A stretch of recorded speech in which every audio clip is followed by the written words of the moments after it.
you, Mr. Chairman. Dr. Vickers, you've used the term global jihadist movement and thus identified the global jihadist movement as the focus of America's fight against terrorism.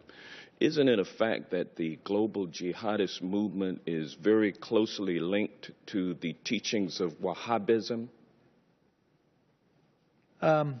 Yes or no? Yeah, I would say they draw inspiration in a perverted sense, but yes, I would say, and Robert may want to elaborate on that. The two big global jihadists are Al Qaeda and ISIL. And they draw their inspiration from the Wahhabi strain of Islam, isn't that correct? Yes. And the Wahhabism is a 18th century offshoot of Sunni Islam, which began in the land that has come to be known as Saudi Arabia. Isn't that correct? Yes. And Wahhabism seeks to purify Islam by getting rid of a number of human behaviors and practices that it considers to be sins against Allah. Correct? Correct. And Wahhabism is a strict, fundamentalist, highly intolerant strain of Islam. Correct? Yeah. Correct? And now, isn't it a fact that the Saudi ruling monarchy derives its legitimacy by reliance on the ideology of Wahhabism? You want to? The Saudis are riding a tiger. The Saudis are riding a tiger. So if you will answer what my I'm question, saying, isn't it a fact? No, I wouldn't put it that way. I would say it's not a fact that they depend solely on Wahhabism for their legitimacy. They derive legitimacy from a variety of things. One of them is Wahhabism, but it is not the only one. Well, is it fair to say that Wahhabism is the state-sponsored religion of Saudi Arabia?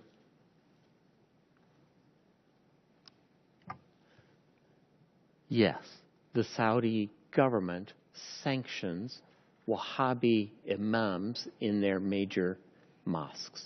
Well, as a matter of fact, the Saudi monarchy promotes Wahhabism through official state-sponsored mosques and through religious schools known as madrasas all over the world. Isn't that correct?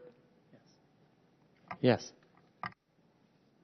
And isn't it true that the Saudi government, Wahhabism throughout the world, based on its oil and gas revenue? Absolutely, the government's revenues, directly or indirectly, help the proselytizing that you mentioned. And the Wahhabism ideology lines up with the ideology of ISIL. Isn't that correct? I would say no. For example, the Wahhabis in Saudi Arabia, the official ones, do not kill Shia. They persecute them. They do not have equal rights. They do not have equal rights, but they don't kill them. However, a Shia in Mosul or a Shia in Raqqa is liable to be killed. Well, yeah, but it's true, though, that the ideology of ISIL lines up with Wahhabism. I would say it's a starting point, and then the Islamic State has taken it several steps farther. Yes. And is it fair to say that Saudi support for the teachings of Wahhabism create fertile ground for ISIL recruitment efforts? I think Saudi promotion of Wahhabism is absolutely a problem in terms of Islamic State recruitment.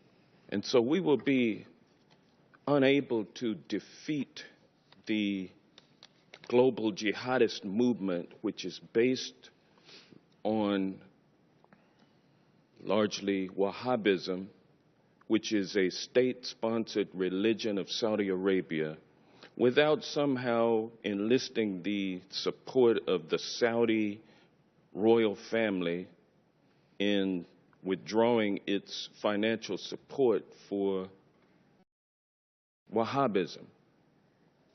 Is that a fair assessment?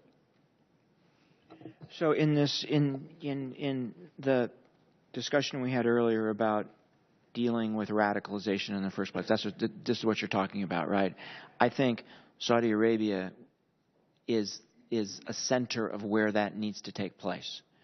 So there needs to be a discussion with the Saudis about their support for Wahhabism and how it should be treated and how they should think about it.